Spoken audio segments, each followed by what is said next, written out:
கல்விக்கு நீங்க எந்த ஒரு உதவியும் கொடுக்க ஆதார விலை கொடுக்காதீங்க, ஏன்னா அதிக அளவு நெல் உற்பத்தி ஆகுதுன்னு சொல்லிட்டு ஒன்றிய அரசு ஒரு கடிதம் எழுது தமிழ்நாடு அரசு.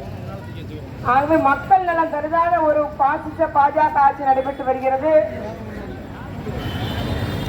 கோடீஸ்வரர்களுக்கெல்லாம் கடன் தள்ளுபடி பண்றாங்க ஒன்றிய அரசு. ஆனா நமக்கு கல்வி கடன் தள்ளுபடியே பண்ணவே இல்லை, இது வரைக்கும் பண்ண மாட்டோம் நிக்கிறாங்க. இத மாதிரி நமக்கு எல்லாரும் பெட்ரோல் டீசல் விலை குறைக்கணும்னாங்க, ஆனா ஏற்றிட்டே போறாங்க. இந்த சுங்கச்சாவடி இந்த கட்டணம் குறைக்கணும்னாங்க, அவங்க ஏற்றிட்டே போறாங்க. கேஸ் விலை இன்னைக்கு ஏற்றியாச்சு, வணிக பயன்பாடு. இவ்வாறு எதையுமே ஒரு அடிப்படை விலையேற்றம், பெட்ரோல் டீசல் விலையேற்றமே எல்லா பொருட்களும் விலையேற்றம் வரும். அதெல்லாம் அவங்க கண்டுக்கவே இல்லை.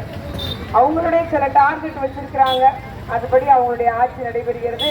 ஆனால் தமிழ்நாட்டினுடைய எந்த உரிமையும் அவங்க தர்றதில்லை. கல்வி நிதி கொடுக்கல. எதுக்கு கல்வி நிதி கொடுக்கலன்னா புதிய கல்விக் கொள்கை நீங்க பின்பற்றல அப்படின்றாங்க. அப்படி ஒரு சட்ட அமைப்பே கிடையாது. டாக்டர் பாபா சாஹிப் அம்பேத்கர் அவர்கள் இயற்றிய அந்த அரசியலமைப்பு சட்டத்தெல்லாம் திருத்தர வேலையை பார்த்துட்டு இருக்கிறாங்க. அமித்ஷா அவர்களே பொது சிவில் சட்டம் கொண்டாடுவோன்றாங்க.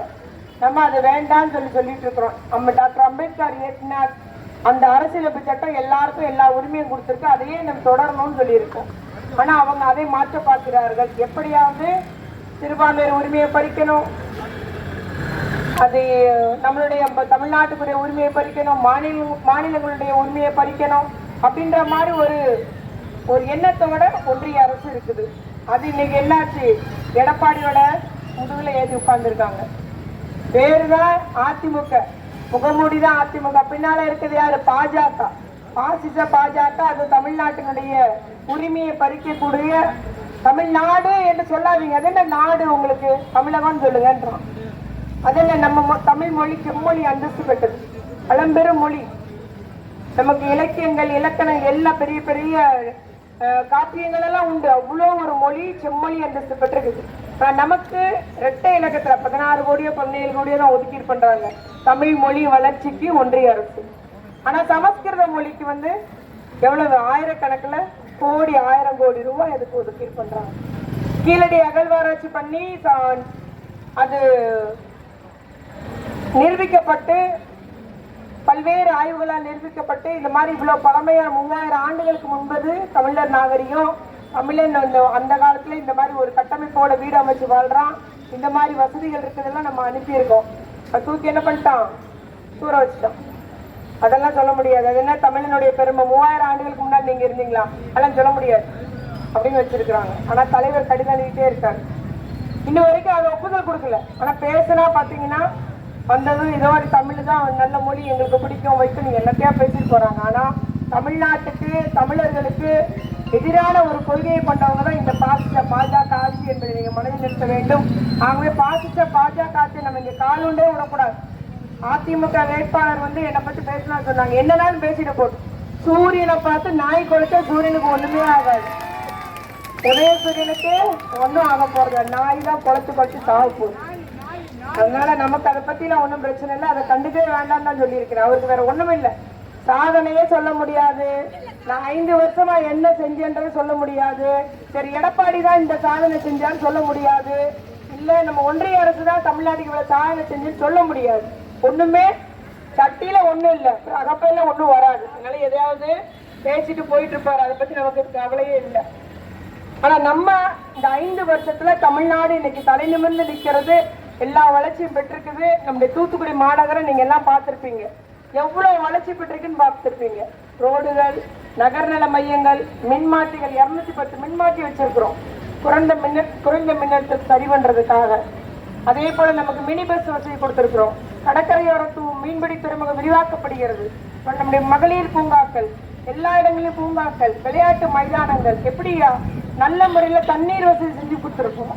தெருவிளக்கு இல்லாத இடத்துல தெருவிளக்கு போட்டிருக்கோம். அதுக்காக நான் முழுமையா முடிச்சிட்டோன்னு சொல்ல, இன்னும் நிறைய இடங்கள்ல சாலைகள் அமைக்க வேண்டியிருக்கு, சந்துகள்ல சின்ன தெருக்கள் எல்லாம் அமைக்க வேண்டியிருக்குது, அடிப்படை வசதி செய்ய வேண்டியிருக்கு, உறுதியாக செய்து தருவோம்.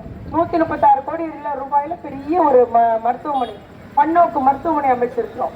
இவ்வாறு நம்ம அடுக்கிக் கொண்டே போகலாம். நம்முடைய சாதனையே கிட்டத்தட்ட 800 கோடி விளையாட்டு அரங்கத்துக்கு, பருவ மைதானத்துக்கு இப்பொழுது பணம் ஒதுக்கப்பட்டிருக்கு, வேலை நடைபெற்று இருக்கிறது. இவ்வாறு நமக்கு 800 கோடி ரூபாய் மதிப்பீட்டு பல்வேறு வளர்ச்சி பணிகள் நம்முடைய தூத்துக்குடி மாநகரத்தில் தூத்துக்குடி தொகுதியில் நடைபெற்றுள்ளது என்பதை நான் இங்க அத்துணை பேர் முன்னாலும் கூறிக்கொள்ள விரும்புகிறேன். அதனால கண்கூட இன்னைக்கு சென்னையில திருமணமான பிள்ளைங்க வந்து சொல்றாங்க, அக்கா திடீர்னு நம்ம ஊரான்னு நினைச்சிட்டோம், அந்த அளவுக்கு வளர்ச்சி பெற்றிருக்குது, அந்த அளவுக்கு ரோடுகள், சாலைகள், அடிப்படை கட்டமைப்பு வசதிகள் செய்யப்பட்டிருக்குன்னு சொல்றாங்க. வின்பாஸ் நிறுவனம் கடல் நீரை குடிநீராக்கும் திட்டம்னு ஒரு பெரிய நிறுவனம் வரப்போகிறது நமக்கு. அதே போல நியோ டைட்டில் பார்க், இந்த மாதிரி அங்க நிறுவனத்துல வேலை பார்க்கறது யாரு?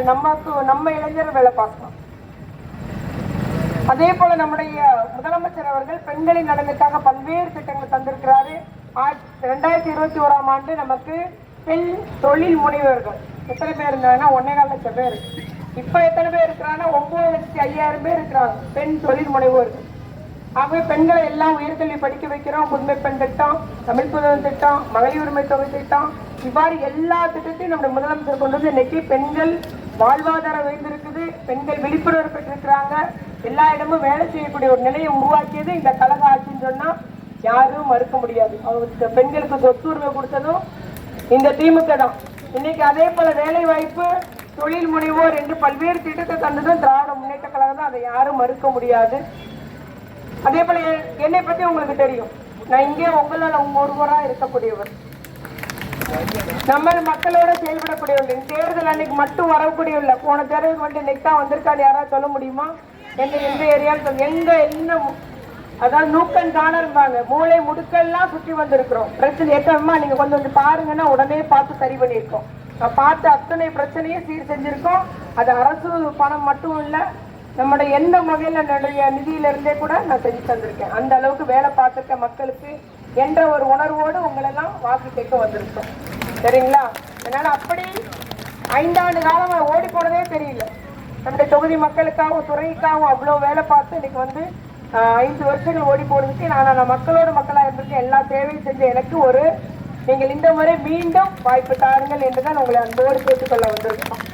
ஜோக் அடிச்சுட்டு போட்டோம் இல்லையா? ஒரு நம்ம நீங்க இன்ஸ்டாலெல்லாம் பார்த்தீங்கன்னா ஏதோ ஒரு நடிகர், ஆந்திராவோட நடிகர் நினைக்கிறேன், அவர் செஞ்சதெல்லாம் இங்க செஞ்சுட்டே இருக்கிறாங்க. பவன் கல்யாணம். சரி, நமக்கு அது ஒன்றும் பிரச்சனை இல்லை.